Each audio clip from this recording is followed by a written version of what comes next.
Welcome winter. It looks like the spring-like temperatures that have been peppered into the forecast recently are out of here. And now it's just cold. Now, while it's easy for you and me to stay comfy and cozy, not so easy for our furry friends. Yeah, how can you tell if they're cold? It's important to know because this dip in temperatures can be dangerous and deadly. So for help with that, we turn to the marketing director of the Brandywine Valley SPCA, Linda Torelli. Thank you for joining us this afternoon. Good afternoon. Thank you for having me. All right, so Linda, you know, we all know our pets have fur. It keeps them warm, but there's only so much the fur can do, right?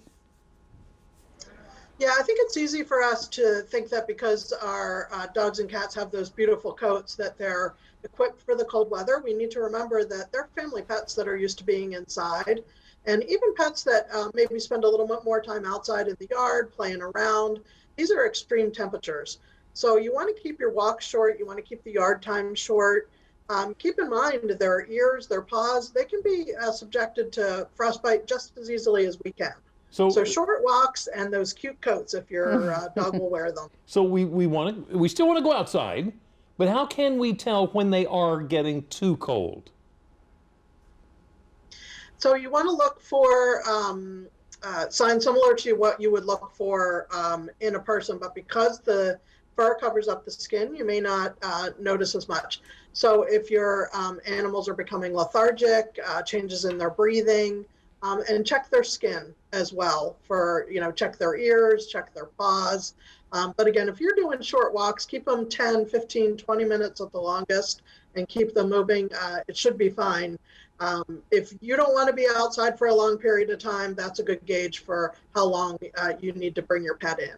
All right, so we all know the dogs. I have some grandpuppies or huskies, and sometimes it's hard to get them inside when it's bitterly cold. What do you say to their humans? Very true. Sometimes they just want to be outside playing around, and they're not going to know that their little ears can get frostbite on the tips and that sort of thing. Most dogs are pretty food motivated, so get out your high-value treats, your string cheese. Use the things that maybe they don't get all the time that they're going to find an extra special treat. Use those noises to bring the pets in from the yard if they're out there frolicking around and enjoying the cold weather. Yeah. Now, I've got to admit, when I go out for a little bit too long, my hands start to ache really, really bad. Is that the same kind of thing work for animals? It is. It is exactly the same kind of thing. And again, the ears, but even the paws on the cold ground, yeah, they're going to experience frostbite in a similar way. Do you think for the most part people get it, or are you still seeing people and seeing animals that are just left outside? Well, there are always folks who may leave their animals outside. They may think of their dogs as outdoor pets. There are laws that require shelter, that the floor be raised up off the ground. We really recommend you bring your pets in during these types of conditions. There are also outdoor cats, community cats, and we are a supporter of caring for feral cat colonies.